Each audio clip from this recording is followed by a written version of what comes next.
얼굴에서 다양한 질환들이 나타날 수 있는데 오늘은 그 중에서 단순포진에 대한 얘기를 해드릴 거예요.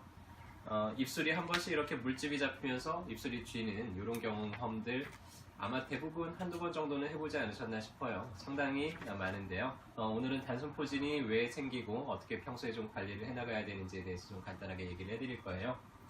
단순포진을 일으키는 바이러스에 의해서 일어나는 질환이고요. 바이러스 중에서 헤르페스 심플렉스라고 하는 바이러스가 일으키는 질환입니다.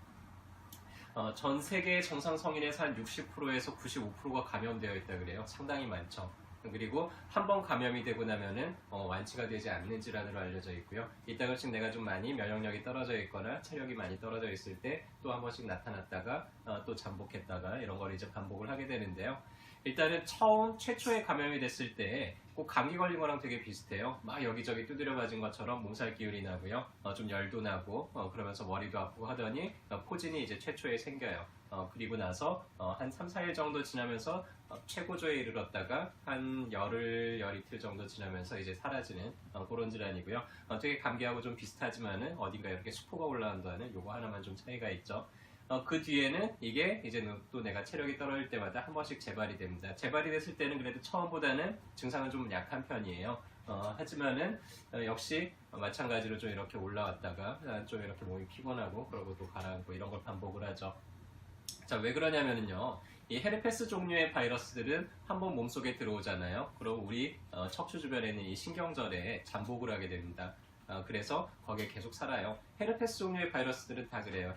우리 대장포진을 일으키는 바이러스도 헤르페스 조스터라고 하는 이제 바이러스죠. 그것도 마찬가지로 한번 걸리면은 신경절에 잠복해 있다가 또 내가 좀 면역력이 많이 떨어지면은 또 다시 나타나고, 이 헤르페스 심플렉스도 마찬가지고요. 그래서 내가 한번 생겼던 부위가 계속 반복해서 생기는 경향들이 있습니다. 왜냐하면 고신경절에 이렇게 잠복해 있거든요.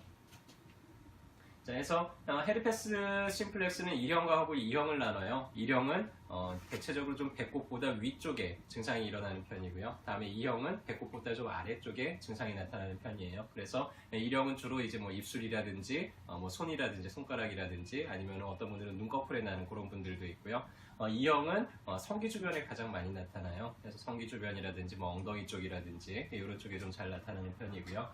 해서 그리고 E형은 조금은 좀 이렇게 접촉에 의해서 우리가 뭐 어떤 성적인 접촉이라든지 아니면 키스라든지 아니면 타액 같은 그런 거를 통해서 많이 이제 전파가 되고요. 해서 한참 이렇게 막 물집이 생기고 이렇게 바이러스가 활동하는 그런 시기에는 타인들하고 좀 직접적으로 접촉하지 않도록 하는 게 좋습니다. 보통 발병이 시작이 돼서 한 열이틀 정도 사이에 저절로 낫는 질환이에요. 특별한 뭐 어떤 다른 치료가 그다지 필요하지는 않은 질환입니다.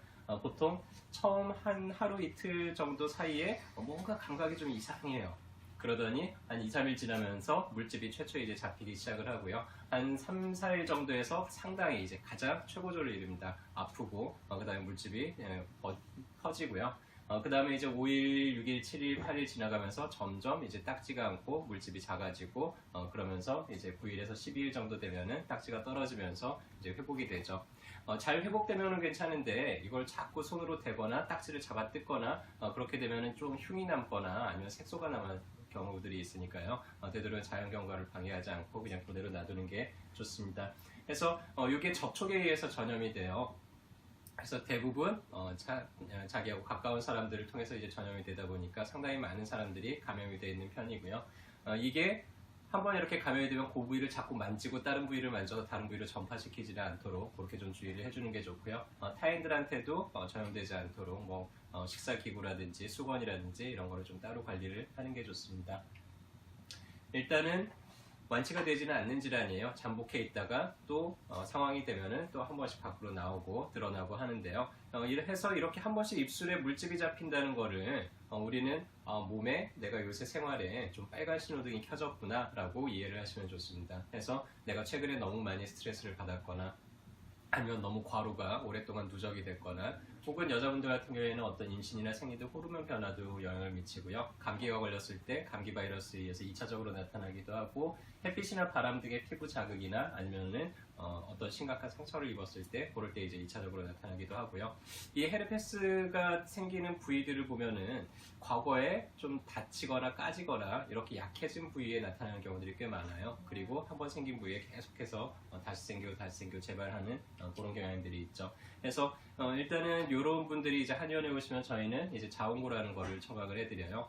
자원고는 화상연고로 많이 쓰이는데 우리가 화상을 입었을 때 상처가 빨리 재생돼야지 흉이 덜 지잖아요. 그래서 세포를 아주 활발하게 재생을 해주고 흉터가 남지 않도록 관리를 해주는 그런 연고인데 이런 단순 포질에도 발라주면은 상당히 좀 빨리 낫습니다. 그래서 한 열흘 넘게 걸릴 거를 한 일주일 안에 이제 끝나게 하든지 그렇게 좀 빨리 아물게 할 수가 있고요.